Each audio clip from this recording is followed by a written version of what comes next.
Hi, this is Youssef Moussavi with Impact Soundworks, and in this video, we're going to take a look at the pre-release beta version of Tokyo Scoring Strings. The release version will look very similar, if not identical to this. You've heard our demos and teasers, so now let's take a look at the library itself. Each of the 5 string sections has its own patch, which contains all articulations for that section. The board mix I'm loading contains all mic positions pre-mixed to a single stereo channel using engineer Mitsunori Aizawa's signature mix and processing.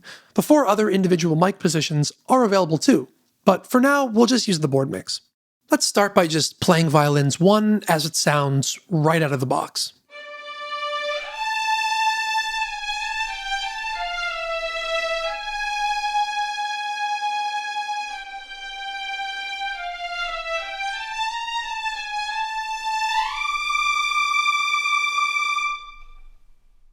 You can see the big dynamics control moving as I move the mod wheel.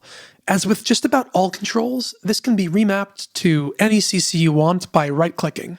All sections have the same articulations with the same dynamics and sampling depth per articulation. For sustain, that means 5 dynamic layers.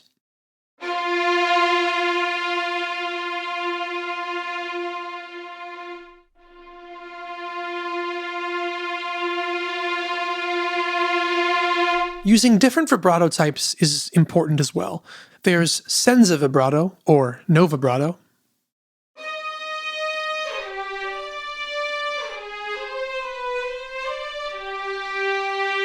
In the middle is the regular vibrato. This one has a strong attack, making it useful for faster melodies.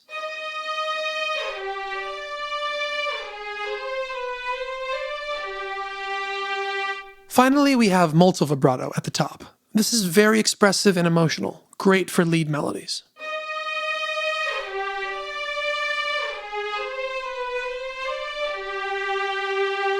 Notice how when I start a note at a high velocity, it has more of an attack.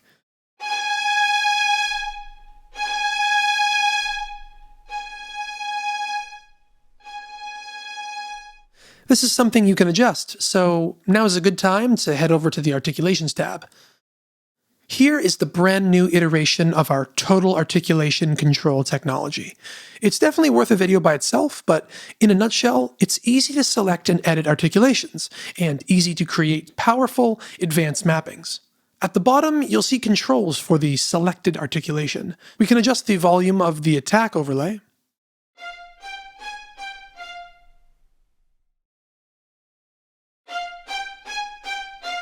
or change the overlay itself.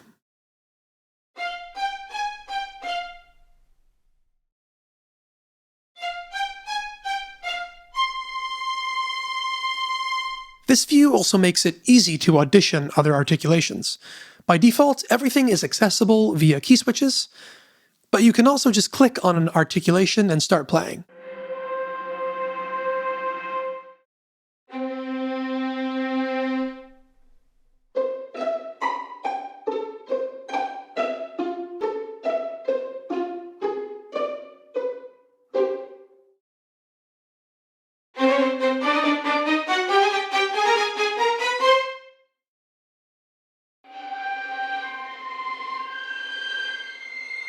Most of these techniques should be pretty familiar if you've used any orchestral string libraries before.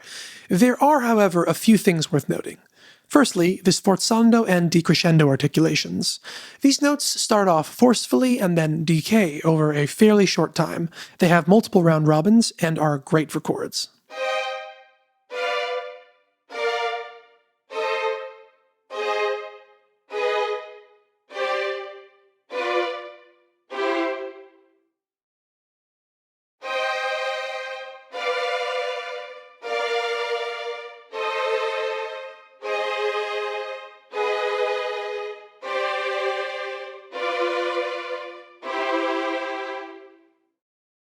By now, you'll have probably noticed the sound of the library is on the dry side, with a relatively short release tail. This is a big part of the Japanese studio sound, and it helps define many classic game and anime soundtracks.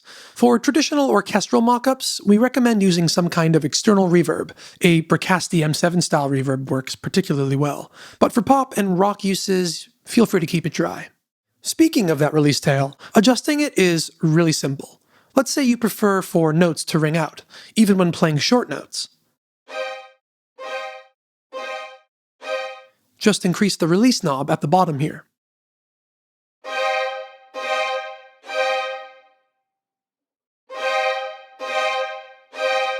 A few more notes on articulations. We have two unique legato and two unique portamento types. The legato even has two round robins, both for down bow and up bow, which is great for nimble passages. In the future, we'll help show you how easy it is to design the legato articulation mapping to suit your style, whether it be on key switches, CC, or even pedal logic. In this beta patch, bowed legato is set to trigger on high velocities. With bowed legato, you'll hear more of the attack when the players transition to the new note.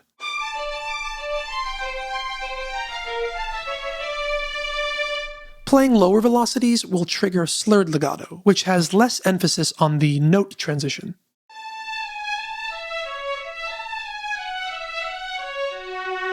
And at the bottom of the velocity range is portamento.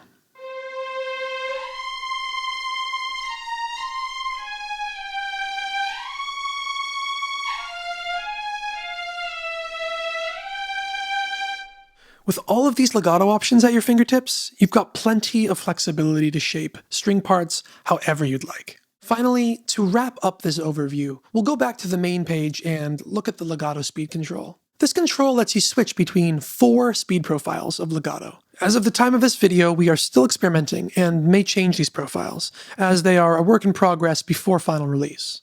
The slow legato is the most expressive, since it's playing back most of the actual performance. The downside is that it will feel delayed to play in real time, and takes too long to achieve note changes if you want fast melodies.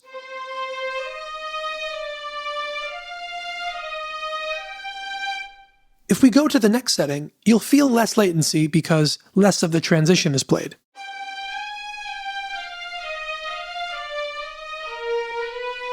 The third and fourth settings are suitable for faster passages. The transitions are particularly short, with less bleed between notes.